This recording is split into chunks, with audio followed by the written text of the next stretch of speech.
Hello children, welcome to Let's Learn Primary Basics.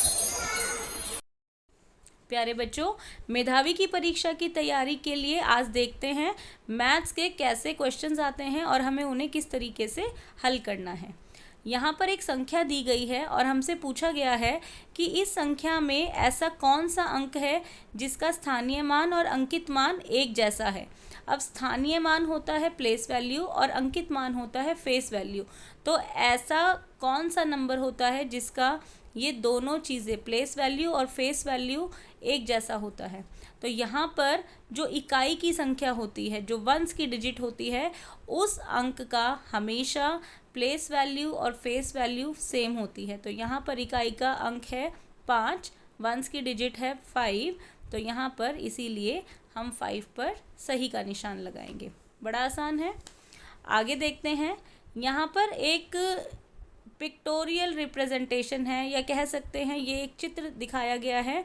इसमें हमें P और Q का मान का पता लगाना है। P है ये और Q संख्या है ये। अब P कैसे आएगा? यहाँ पर एक नंबर दिया गया है, उसमें से जब हम माइनस करेंगे 43,214 को तो आएगा P, और इस P में जब हम 32,405 जमा करेंगे तो आएगा Q। तो आइए करके देखते हैं किस तरीके से करना है। यहाँ पर हम ऐसे, हमें रफ़ स्पेस करने के लिए, रफ़ काम करने के लिए जगह मिलती है, तो यहाँ पर हम लिखेंगे 84,956। इसमें से हमें माइनस करना है 43,214। बहुत आसान है। 6 में से 4 गए 2, 5 में से 1 गया 4, 9 में से 2 गया 7, 4 में से 3 गया 1 और 8 में से 4 गया 4। तो ये है हमारी P संख्या। जो यहाँ पर P है उसका मान या उसकी वैल्यू आई है ये। अब हमें इसमें जमा करना है क्या? 32,405। इसे हम जमा करके देखते हैं, प्लस करते हैं, क्या आएगा? 5 और 2 7, 4 और 0 4, 7 और 4 11 का यहाँ पर हम 1 लिखेंगे और यहाँ पर 1 हासिल लेंगे। 2 और 1 3 और 1 4 और 4 और 3 7। ये आई है हमारी Q की वैल्यू, Q का मान। तो यहाँ पर देखते हैं 41,442 और 74,147। ये पहला ही हमारा सही उत्तर है, इसीलिए हम इस पर सही का निशान लगाएंगे। आगे प्रश्न है, पहचानो कौन हूँ मैं।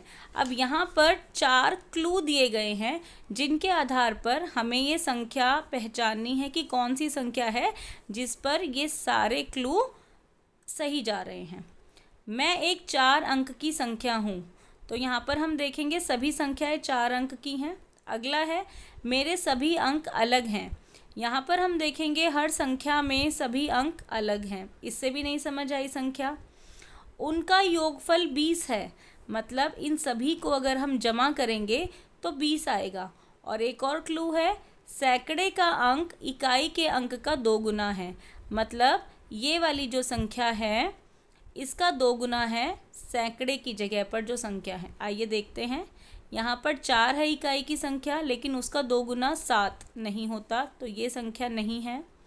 यहाँ पर इकाई की संख्या 6 है और यहाँ पर सैकड़े की संख्या 2 है। 6 का 2 गुना 12 होता है, लेकिन यहाँ पर 2 है, ये भी गलत है। यहाँ पर देखिए इकाई की संख्या है 4 और उसकी 2 गुना होता है 8, और यही है सैकड़े की संख्या। और अब देख लेते हैं इन सभी अंकों का योगफल क्या 20 है? 8 और 2 10, 6 और 4 10, 10 और 10 20। तो यही है हमारी संख्या जो इन क्लू के आधार पर हम ढूंढ पाए। आसान है, बस समझ के करना है। अगला प्रश्न है, प्रियंका ने 252 पृष्ठ की पुस्तक एक सप्ताह में पढ़ी। उसने प्रतिदिन पृष्ठों की समान संख्या पढ़ी। उसने प्रतिदिन कितने पृष्ठ पढ़े? अब यहाँ पर एक पुस्तक है जिसमें 252 पेज हैं। अब प्रियंका ने रोज़ एक जितने पृष्ठ पढ़े और एक सप्ताह में उसने टोटल इतने किए, तो हमें निकालना है कि प्रतिदिन मतलब एक दिन में उसने कितने पृष्ठ पढ़े। तो सबसे पहले हम यहाँ पर लिखेंगे टोटल जितने पृष्ठ होते हैं उतने, और एक सप्ताह में क्योंकि दिनों की संख्या होती है 7, तो हम 7 से इसे भाग करेंगे। अब भाग करना बहुत आसान है। 7 तिया 21, यहाँ पर आया 4, ऊपर से उतारा 2, 7 छिक 42, और अब यहाँ पर कोई भी पृष्ठ नहीं बचा, तो हमारा उत्तर है 36, और 36 है ऑप्शन नंबर 4, और इस पर हम सही का निशान लगा देंगे। आगे बहुत आसान सा प्रश्न है, दी गई आकृति का कितना भिन्न गैर छायांकित मतलब अनशेडेड पार्ट है। तो फ्रैक्शन निकालने के लिए या भिन्न निकालने के लिए नीचे होते हैं कुल जो इसके पार्ट्स होते हैं वो, और अगर शेडेड निकालना है तो शेडेड पार्ट ऊपर लिख दो, और अनशेडेड निकालना है तो अनशेडेड पार्ट ऊपर लिख दो। तो टोटल पार्ट कितने हैं 4, और कितने अनशेडेड है 1 2 3, और ये हो गया 3/4 हिस्सा इसका अनशेडेड है, मतलब उसको छायांकित नहीं कर रखा। तो यहाँ पर 3/4 है ऑप्शन नंबर 4, और इसको हम सही का निशान देंगे। अब आगे एक आकृति दी गई है और हमसे कहा गया है इसका परिमाप ज्ञात कीजिए। तो परिमाप ज्ञात करते समय हम देखेंगे इसका जो माप है वो ये है 4 सेंटीमीटर, 8 सेंटीमीटर, 19 सेंटीमीटर, ये 4 सेंटीमीटर, 5 सेंटीमीटर, 12 सेंटीमीटर, ये है 6 सेंटीमीटर, ये है 14 सेंटीमीटर, और ये है 4 सेंटीमीटर। हमें इस वाली भुजा का माप नहीं पता, इसीलिए अगर हम इन सबको टोटल करके देखते हैं तो आइए देखते हैं किस तरीके से परिमाप आएगा।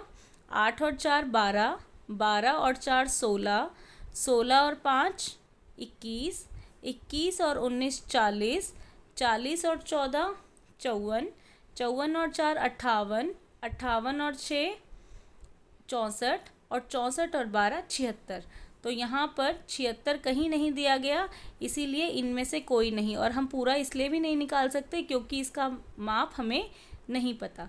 क्योंकि हमें माप नहीं पता तो इसमें से कोई नहीं होगा इसका उत्तर। आगे बढ़ते हैं। यदि अंजलि दिए गए जूस को समान रूप से 12 गिलासों में डालना चाहती है तो वह प्रत्येक गिलास में जूस की कितनी मात्रा डालेगी। अब यहाँ पर इस जग में कुछ जूस दिया गया है और उसकी मात्रा है ये, और अब उसे 12 गिलासों में जूस डालना है, तो एक जूस में कितनी मात्रा आएगी वो निकालना है। यहाँ पर हम पहले ये 5 लीटर को मिलीलीटर में बदलेंगे क्योंकि ये मिलीलीटर में है। तो यहीं पे करके दिखाती हूँ। 5 लीटर बराबर 5000 मिलीलीटर, और यहाँ पर है 40 मिलीलीटर। तो सबसे पहले जग में जो जूस है वो है 5040 मिलीलीटर। अब इसे 12 ग्लास में डालना है तो हम भाग करके देखेंगे। तो यहीं पर हम इसे भाग करते हैं 12 से। 12 चौक 48, बचा 2, ऊपर से उतारा 4, 12 दूनी 24, ऊपर से उतारा 0, और 0 नहीं जाएगा तो यहाँ पर लगा देंगे 0। तो 420 मिलीलीटर इस प्रश्न का सही उत्तर है। एक ग्लास में 420 मिलीलीटर जूस आएगा। इस प्रश्न में एक ग्राफ दिया गया है जिसमें 5 बच्चों की बचत, जो हम सेविंग्स करते हैं जैसे गुल्लक में बचाते हैं, वो दर्शाया गया है। तो 5 बच्चे हैं, सुहाना, अंशु, मोहित, रिजवान और अंजलि, और उन्होंने ये पैसे बचाए हैं। अब हमारे पास प्रश्न क्या है इस पर आधारित, रिजवान को अतिरिक्त बचत की आवश्यकता है ताकि उसके पास मोहित से 2 गुना धन हो। अब कुछ पैसे मोहित ने बचाए, उससे 2 गुना धन रिजवान को बचाना है, लेकिन उसके पास कुछ पैसे कम हैं। तो कितने पैसे कम हैं वो निकालना है। तो सबसे पहले हम रिजवान का देखते हैं। तो रिजवान ने बचाए 350 रुपये, और मोहित के पास हैं कितने रुपए, 200 रुपये। ठीक है, मोहित ने बचाए 200 रुपये। अब मोहित की जो बचत है उसका 2 गुना क्या होगा, मोहित की बचत का 2 गुना होगा 400 रुपये। अब रिजवान के पास कितने पैसे कम हैं मोहित से, उसको हम घटा करके निकालेंगे। 0 से गया 0, यहाँ पर 40 में से 35 गए, या यहाँ से आप कैरी ले लो, 10 में से 5 गए तो 5, और यहाँ पर 3। तो अब उसके पास 50 रुपये कम है, यानी रिजवान 50 रुपये और बचाए जिससे कि उसकी बचत मोहित से 2 गुनी हो जाए। तो 50 रुपये है उत्तर नंबर 1, इसीलिए हम इस पर टिक का निशान लगा देंगे। आगे प्रश्न है, यदि संख्या 25,468 में हज़ार एवं दहाई के स्थान के अंक आपस में बदले जाएं। अब जब आपस में बदलने वाला प्रश्न आता है तो उसको हम कैसे करते हैं, देखिए हमारे पास संख्या है 25,468। अब हज़ार और दहाई का अंक बदलना है। दहाई का अंक है 6 और हज़ार का अंक है 5। इन्हें हम बदल देंगे, ये यहाँ पर चला जाएगा और 6 यहाँ पर आ जाएगा। तो हमारे पास संख्या आई 2, 6, 4, 5 और 8।